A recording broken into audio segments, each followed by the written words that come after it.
ಆಕಾಶವಾಣಿ ಧಾರವಾಡ.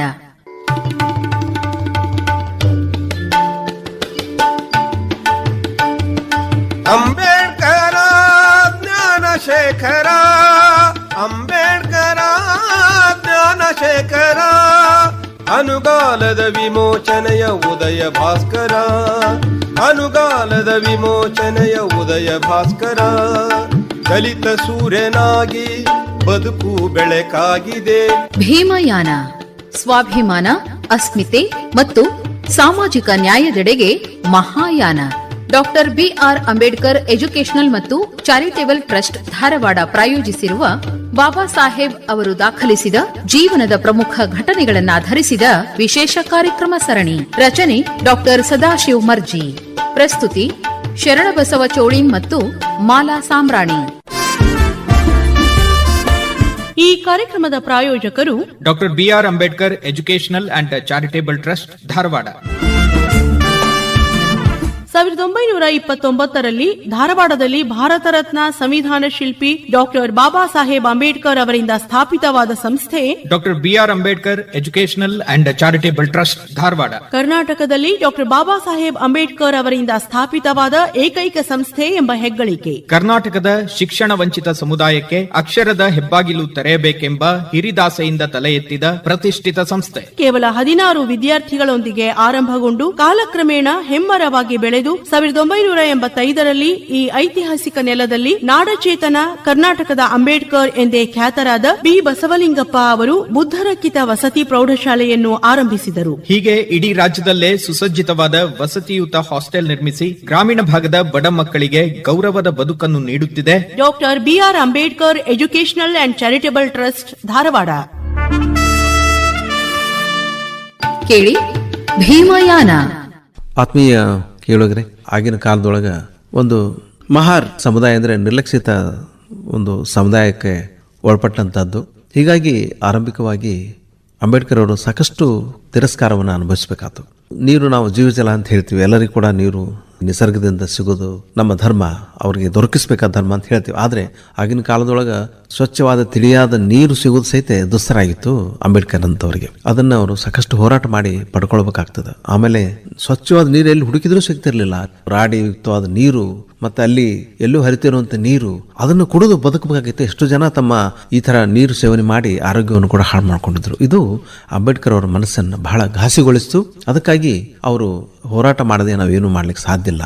ನಮ್ಮ ಜನರ ಹೋರಾಟ ನಾವು ಮಾಡಬೇಕು ಅಂತಂದ್ರೆ ಮಾತ್ರ ನಮಗೆ ಬೇಕಾದ ಹಕ್ಕು. ನೀರು ಸಹಿತ ನಮಗೆ ಸಿಗೋದಿಲ್ಲ ಅಂದರೆ ನಮ್ಮ ದೈನಂದಿನ ಜೀವನದ ಹಕ್ಕುಗಳು ಸಿಗೋದು ಹೆಂಗೆ ಸಾಧ್ಯದ ಅಂತ ಹೇಳಿ ಅವರು ಬಹಳ ಚಿಂತನೆ ಮಾಡ್ತಾ ಆ ಒಂದು ಬಂದಿರುವಂಥ ಪ್ರಸಂಗವನ್ನು ಅವರು ಸವಾಲಾಗಿ ತೆಗೆದುಕೊಂಡು ತಮ್ಮವರಿಗೋಸ್ಕರ ಹೋರಾಡಲೇಬೇಕು ಅಂತ ಹೇಳಿ ಕಠಿಣ ನಿರ್ಧಾರವನ್ನು ಮಾಡ್ತಾರೆ. ಆ ಒಂದು ಸನ್ನಿವೇಶ ಈ ಒಂದು ನಮ್ಮ ಸಂಚಿಕೆ ಒಳಗೆ ಮೂಡಿ ಬರ್ತದೆ. ಅಂದರೆ ಹೇಗೆ ಮೂಲಭೂತ ಸೌಕರ್ಯಗಳಿಂದ ಅವರನ್ನು ವಂಚಿಸಲಾಗ್ತಾ ಇತ್ತು ಅನ್ನೋದು ಕೂಡ ವಿಶೇಷವಾಗಿ ಇದರಲ್ಲಿ ನಾವು ತಿಳ್ಕೊಳ್ಬಹುದು. ಕಳೆದ ಸಂಚಿಕೆಯಲ್ಲಿ ನೀವು ಕೇಳಿದ್ರಿ, ಅಂಬೇಡ್ಕರ್ ಅವರು 9 ವರ್ಷದವರಿದ್ದಾಗ ತಮ್ಮ ಸಹೋದರ ಹಾಗೂ ಸಹೋದರಿಯ ಮಗನ ಜೊತೆ ಸಾತಾರದಿಂದ ಗೋರೆಗಾಂವ್ಗೆ ಹೋಗ್ಬೇಕಾಗಿತ್ತು. ಅವರು ಮಾಸೂರು ಸ್ಟೇಷನ್ನಲ್ಲಿ ಇಳಿದುಕೊಂಡ್ರು. ಗೋರೆಗಾಂವ್ ತಲುಪೋದಕ್ಕೆ ಚಕ್ಕಡಿ ಗಾಡಿಯಲ್ಲಿ ಹೋಗ್ಬೇಕಾಗಿತ್ತು. ಆದ್ರೆ ಅಂಬೇಡ್ಕರ್ ಅವರು ಮಹಾರ್ ಜನಾಂಗಕ್ಕೆ ಸೇರಿದವರು ಅನ್ನುವ ಮಾಹಿತಿ ಸಿಕ್ಕು ಅವರು ಯಾರು ಅಂಬೇಡ್ಕರ್ ಮತ್ತು ಸಹೋದರರನ್ನ ಗೋರೆಗಾಂವ್ಗೆ ತಲುಪಿಸಲು ಒಪ್ಪಿಕೊಳ್ಳಿಲ್ಲ. ಆದರೆ ಬಹಳಷ್ಟು ಓಲೈಕೆಯ ನಂತರ ಹಾಗೂ ದುಪ್ಪಟ್ಟು ಬಾಡಿಗೆ ಕೊಟ್ಟು ಮಕ್ಕಳು ತಾವೇ ಚಕ್ಕಡಿಯನ್ನ ಚಲಾಯಿಸಬೇಕು ಅನ್ನುವಂತಹ ಷರತ್ತಿನೊಂದಿಗೆ ಮತ್ತು ಚಕ್ಕಡಿಯಾತ ತಾನು ಮೈಲಿಗೆ ಕಾಪಾಡಿಕೊಳ್ಳುವುದಕ್ಕಾಗಿ ಗಾಡಿಯ ಹಿಂದೆ ನಡೆದು ಬರುವುದಾಗಿ ಒಪ್ಪಿಕೊಂಡ. ಈ ಘಟನೆಯ ಮುಂದಿನ ಭಾಗ ಡಾಕ್ಟರ್ ಅಂಬೇಡ್ಕರ್ ಅವರು ದಾಖಲಿಸಿದಂತೆ ಡಾಕ್ಟರ್ ಸದಾಶಿವ್ ಮರ್ಜಿ ಅವರಿಂದ. ಸ್ಟೇಷನ್ ಮಾಸ್ತರರಿಗೆ ಧನ್ಯವಾದ ಹೇಳಿ ಎತ್ತಿನ ಗಾಡಿಯನ್ನು ಹತ್ತಿ ಕುಳಿತುಕೊಂಡೆವು.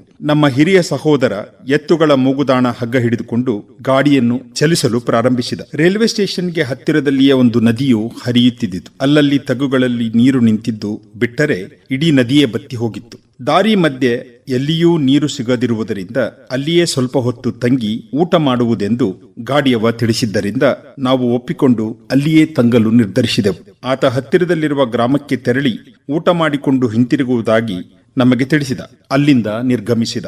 ನಾವು ತುಂಬಾ ಹಸಿದುಕೊಂಡಿದ್ದರಿಂದ ಬುತ್ತಿಯನ್ನು ಬಿಚ್ಚಿ ಊಟ ಮಾಡಲು ಖುಷಿ ಎನಿಸಿತ್ತು. ನಾವು ಬುತ್ತಿಯನ್ನು ಬಿಚ್ಚಿ ಊಟ ಮಾಡಲು ಪ್ರಾರಂಭಿಸಿದೆವು. ನಮ್ಮ ಪಾತ್ರೆ ಪಗಡೆ ತೊಳೆಯಲು ಮತ್ತು ಕುಡಿಯಲು ನೀರು ಬೇಕಾಗಿತ್ತು. ಹತ್ತಿರದಲ್ಲಿದ್ದ ನೀರಿನ ಮಡುವಿನಲ್ಲಿ ನಮ್ಮಲ್ಲಿಯೇ ಒಬ್ಬರು ಹೋದರು.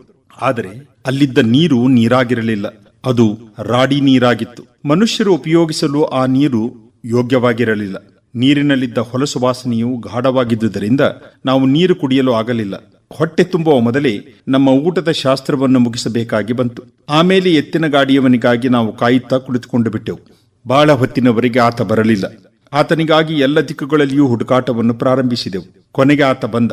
ಮತ್ತೆ ನಮ್ಮ ಪ್ರಯಾಣವನ್ನು ಪ್ರಾರಂಭಿಸಿದೆವು. 4-5 ಮೈಲಿ ನಾವು ಎತ್ತಿನ ಗಾಡಿಯನ್ನು ಚಲಾಯಿಸುತ್ತಾ ಹೊರಟಿದ್ದೆವು. ಆತ ನಮ್ಮೊಂದಿಗೆ ಕಾಲ್ನಡಿಗೆಯಲ್ಲಿ ಎತ್ತಿನ ಗಾಡಿಗುಂಟ ಬರುತ್ತಿದ್ದ.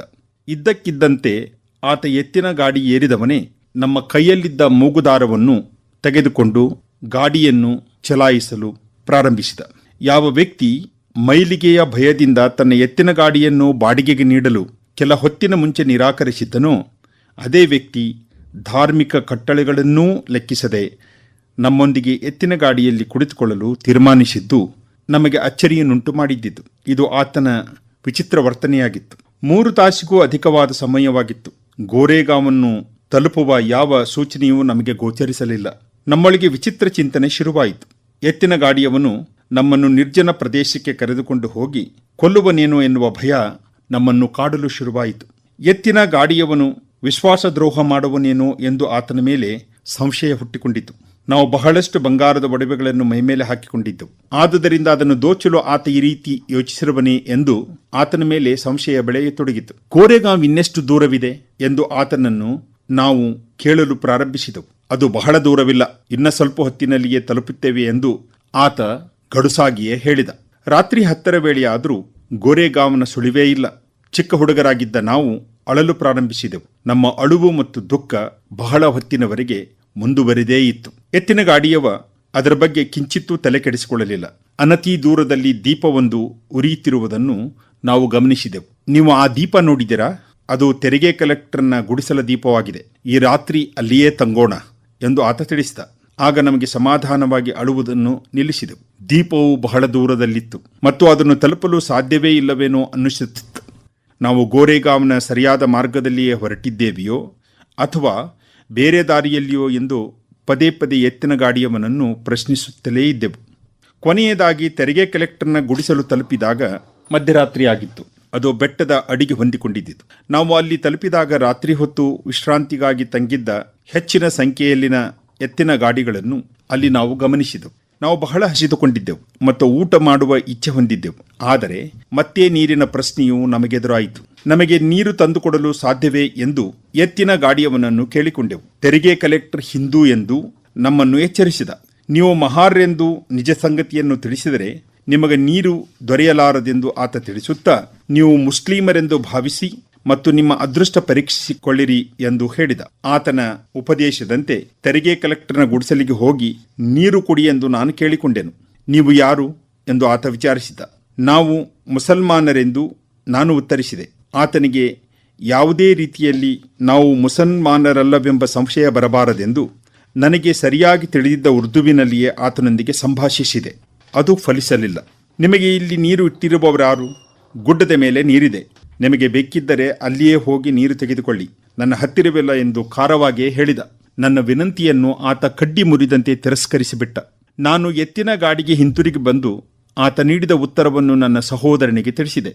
ಸಹೋದರ ಏನಂದುಕೊಂಡನೋ ನನಗೆ ತಿಳಿಯಲಿಲ್ಲ. ನಾವು ಎತ್ತಿನ ಗಾಡಿಯಲ್ಲಿ ಮಲಗಿ ರಾತ್ರಿಯನ್ನು ಕಳೆದೆವು. ನನ್ನ ಜೀವನದಲ್ಲಿ ಘಟಿಸಿದ ಈ ಘಟನೆ ಮಹತ್ವ ಸ್ಥಾನ ಪಡೆದಿದೆ. ಈ ಘಟನೆಯು ಸಂಭವಿಸಿದಾಗ ನಾನು ಕೇವಲ 9 ವರ್ಷದ ಬಾಲಕನಾಗಿದ್ದೆ. ನನ್ನ ಮನಸ್ಸಿನ ಮೇಲೆ ಈ ಘಟನೆಯು ಅಳಿಸಲಾರದ ಪ್ರತಿಮೆಯನ್ನು ಅಚ್ಚೊತ್ತಿದಂತಿರುವುದು. ಈ ಘಟನೆಯು ನಡೆಯುವ ಮುಂಚೆ ನಾನು ಅಸ್ಪೃಶ್ಯನೆಂದು ನನಗೆ ತಿಳಿದಿತ್ತು. ಕೆಲವು ತಾರತಮ್ಯ ಮತ್ತು ಅವಮಾನಕ್ಕೆ ಅಸ್ಪೃಶ್ಯರು ಒಳಗಾಗುತ್ತಾರೆಂಬುದರ ಅರಿವಿತ್ತು. ಉದಾಹರಣೆಗೆ, ನನ್ನ ಶಾಲೆಯಲ್ಲಿ ನನ್ನ ಸಹಪಾಠಿಗಳೊಂದಿಗೆ ಸರಿಸಮಾನವಾಗಿ ಕುಳಿತುಕೊಳ್ಳದೆ ಶಾಲೆಯ ಮೂಲೆಯಲ್ಲಿ ನಾನು ಕುಳಿತುಕೊಳ್ಳುತ್ತಿದ್ದೆ. ಕ್ಲಾಸ್ ರೂಮ್ನಲ್ಲಿ ಕೆಳಗೆ ಹಾಸಿಕೊಳ್ಳಲು ಪ್ರತ್ಯೇಕ ಚೀಲದ ತುಂಡು ಉಪಯೋಗಿಸುತ್ತಿದ್ದೆ. ಶಾಲೆಯ ಜವಾನನು ಈ ತುಂಡು ಅರಿವೆಯನ್ನು ಮುಟ್ಟುತ್ತಿರಲಿಲ್ಲ. ನಾನು ಪ್ರತಿನಿತ್ಯ ಸಂಜೆ ಆ ತುಂಡು ಅರಿವೆಯನ್ನು ನನ್ನೊಂದಿಗೆ ಮನೆಗೆ ತೆಗೆದುಕೊಂಡು ಹೋಗುತ್ತಿದ್ದೆ ಮತ್ತು ಮರುದಿನ ಅದನ್ನು ಪುನಃ ಶಾಲೆಗೆ ತರುತ್ತಿದ್ದೆ. ಸ್ಪೃಶ್ಯ ಸಹಪಾಠಿಗಳು ತಮಗೆ ನೀರಾಡಿಕೆ ಆದಾಗ ಹೊರಗೆ ಹೋಗಿ ನಲ್ಲಿಯನ್ನು ಉಪಯೋಗಿಸಿ ನೀರು ಕುಡಿದು ತಮ್ಮ ದಾಹವನ್ನು ತೀರಿಸಿಕೊಳ್ಳುತ್ತಿದ್ದರು. ಇದಕ್ಕಾಗಿ ಶಿಕ್ಷಕರ ಅನುಮತಿ ಅವಶ್ಯಕವಾಗಿದ್ದಿತು.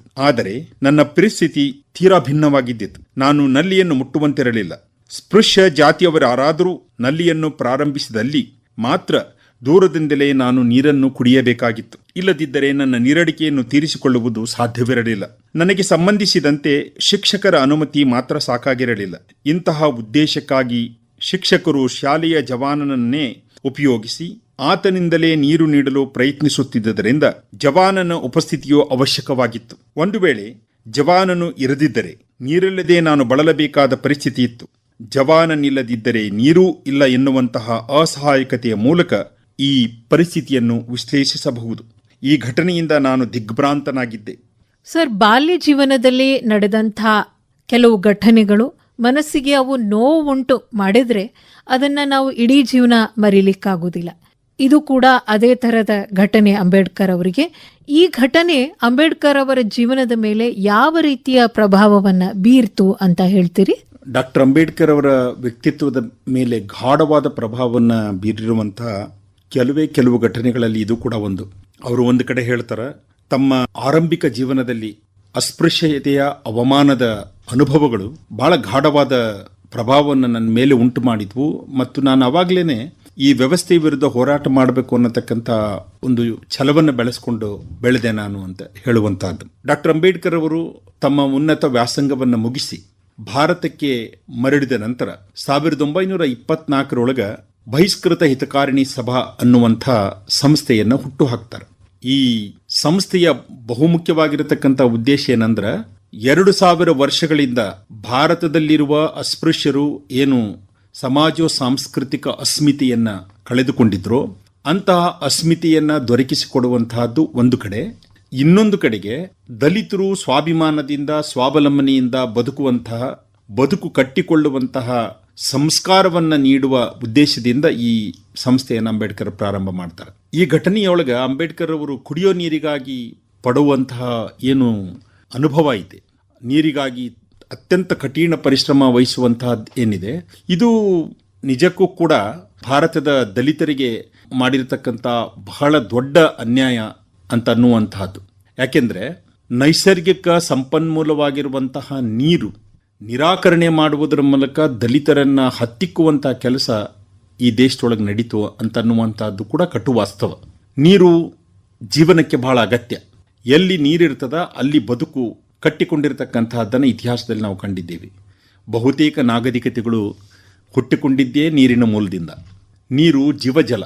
ಇಂತಹ ನೈಸರ್ಗಿಕ ಸಂಪತ್ತೇನೈತೆ, ಈ ಸಂಪತ್ತನ್ನು ಅಸ್ಪೃಶ್ಯರಿಗೆ ನಿರಾಕರಣೆ ಮಾಡಿದ್ರಲ್ಲ, ಇದು ಬಹಳ ದೊಡ್ಡ ಆಘಾತವನ್ನು ಅಂಬೇಡ್ಕರ್ರಿಗೆ ಮಾಡಿತು. ಅಂಬೇಡ್ಕರ್ರು ಶಾಲೆಯೊಳಗೆ ನೀರು ಕುಡಿಬೇಕಾದ್ರೂ ಹೋರಾಟ ಮಾಡಬೇಕು. ಅಂಬೇಡ್ಕರ್ರು ಹೊರಗಡೆ ಹೋದಾಗಲೂ ಕೂಡ ನೀರು ಪಡೆದುಕೊಳ್ಳೋದಕ್ಕೆ ಸಾಕಷ್ಟು ಸಂಕಷ್ಟವನ್ನು ಅನುಭವಿಸಬೇಕಾಯಿತು. ಇವೆಲ್ಲ ಅನುಭವಗಳ ಹಿನ್ನೆಲೆಯೊಳಗೆ ಅವರ ಸಾರ್ವಜನಿಕ ಹೋರಾಟ ಪ್ರಾರಂಭ ಆಗಿದ್ದು 1927ರಲ್ಲಿ. 1927 ಮಾರ್ಚ್ 20ನೇ ತಾರೀಕು ಮಹಾಡ್ನ ಚೌಡಾರ್ ಕೆರೆ ಪ್ರವೇಶ ಮಾಡುವ ಹೋರಾಟದ ಮೂಲಕ ಪ್ರಾರಂಭ ಆಯಿತು. ಈ ಚೌಡಾರ್ ಕೆರೆ ಹೋರಾಟದೊಳಗೆ ಅಂಬೇಡ್ಕರ್ರು ಚೌಡಾರ್ ಕೆರೆಯನ್ನು ಪ್ರವೇಶಿಸಿ ನೀರು ಪಡೆದು 2000 ವರ್ಷಗಳಿಂದ ಯಾವ ಧರ್ಮ ಯಾವ ಸಮಾಜ ನೀರು ತೆಗೆದುಕೊಳ್ಳದ ಹಾಗೆ ನಿಷೇಧ ಹಾಕಿತ್ತೋ ಅದನ್ನು ಪ್ರತಿಭಟನೆ ಮಾಡೋ ಕೆಲಸನ ಅಂಬೇಡ್ಕರ್ ಅವರು ಮಾಡಿದರು. ಅಂದರೆ ಕಳೆದು ಹೋಗಿರತಕ್ಕಂಥ ಮಾನವೀಯ ಹಕ್ಕುಗಳನ್ನು ಅಂಬೇಡ್ಕರ್ರು ತನ್ನ ಜನರಿಗೆ ದೊರಕಿಸಿಕೊಟ್ಟಿದ್ದು ನೀರಿನ ಮೂಲಕ. ನೀರು ಎಲ್ಲರಿಗೂ ಸಿಗಬೇಕು, ಎಲ್ಲರ ಬದುಕಿಗೂ ಅನಿವಾರ್ಯ ಅನ್ನುವಂತಹದ್ದನ್ನು ಅಂಬೇಡ್ಕರ್ ಮೊಟ್ಟ ಮೊದಲು ಪ್ರಾರಂಭ ಮಾಡಿದರು. ಅವರ ಹೋರಾಟದ ಮುಖ್ಯವಾಗಿರತಕ್ಕಂಥ ಒಂದು ಆಶಯ ಏನಿತ್ತು ಅಂತ ಹೇಳಿದ್ರೆ, ನೀರು, ವಸತಿ, ಆರೋಗ್ಯ, ವಸ್ತ್ರ ಮತ್ತಿತರ ಅಗತ್ಯ ಸೌಲಭ್ಯಗಳದಾವು, ಇವು ಎಲ್ಲರಿಗೂ ಸರಿಸಮಾನವಾಗಿ ಸಿಗಬೇಕು ಅನ್ನತಕ್ಕಂತಹದ್ದು ಅಂಬೇಡ್ಕರ್ ನಿಶ್ಚಿತ ಗುರಿಯಾಗಿತ್ತು. ಆ ಹಿನ್ನೆಲೆಯೊಳಗೆ ಅವರು ಮಹಾಡ್ ಕೆರೆ ಹೋರಾಟದ ಮೂಲಕ ನೀರನ್ನು ಪಡೆದು 2000 ವರ್ಷಗಳಿಂದ ಯಾವ ನೀರನ್ನು ದಲಿತರಿಗೆ ನಿರಾಕರಣೆ ಮಾಡಿದ್ರು ಅದನ್ನು ಪ್ರತಿಷ್ಠಾಪನೆ ಮಾಡೋದಕ್ಕೆ ಅವರು ಪ್ರಯತ್ನವನ್ನು ಮಾಡಿದರು. ಅಂಬೇಡ್ಕರ ಜ್ಞಾನಶೇಖರ ಅನುಗಾಲದ ವಿಮೋಚನೆಯ ಉದಯ ಭಾಸ್ಕರ, ಅನುಗಾಲದ ವಿಮೋಚನೆಯ ಉದಯ ಭಾಸ್ಕರ, ದಲಿತ ಸೂರ್ಯನಾಗಿ ಬದುಕು ಬೆಳಕಾಗಿದೆ. ಇದುವರೆಗೆ ಭೀಮಯಾನ ಸ್ವಾಭಿಮಾನ, ಅಸ್ಮಿತೆ ಮತ್ತು ಸಾಮಾಜಿಕ ನ್ಯಾಯದೆಡೆಗೆ ಮಹಾಯಾನ ಡಾಕ್ಟರ್ ಬಿಆರ್ ಅಂಬೇಡ್ಕರ್ ಎಜುಕೇಷನಲ್ ಮತ್ತು ಚಾರಿಟೇಬಲ್ ಟ್ರಸ್ಟ್ ಧಾರವಾಡ ಪ್ರಾಯೋಜಿಸಿದ ಬಾಬಾ ಸಾಹೇಬ್ ಅವರು ದಾಖಲಿಸಿದ ಜೀವನದ ಪ್ರಮುಖ ಘಟನೆಗಳನ್ನಾಧರಿಸಿದ ವಿಶೇಷ ಕಾರ್ಯಕ್ರಮ ಸರಣಿ ಪ್ರಸಾರವಾಯಿತು. ರಚಿಸಿ ಭಾಗವಹಿಸಿದವರು ಡಾಕ್ಟರ್ ಸದಾಶಿವ್ ಭರ್ಜಿ. ಸಹಕಾರ ತ್ರಿವೇಣಿ ಬೆಟಗೇರಿ. ಪ್ರಸ್ತುತಿ ಶರಣಬಸವ ಚೋಳಿನ್ ಮತ್ತು ಮಾಲಾ ಸಾಮ್ರಾಣಿ. ಈ ಕಾರ್ಯಕ್ರಮದ ಪ್ರಾಯೋಜಕರು doctor BR Ambedkar educational and charitable trust Dharwad. ಅನುಗಾಲದ ವಿಮೋಚನೆಯ ಉದಯ ಭಾಸ್ಕರ.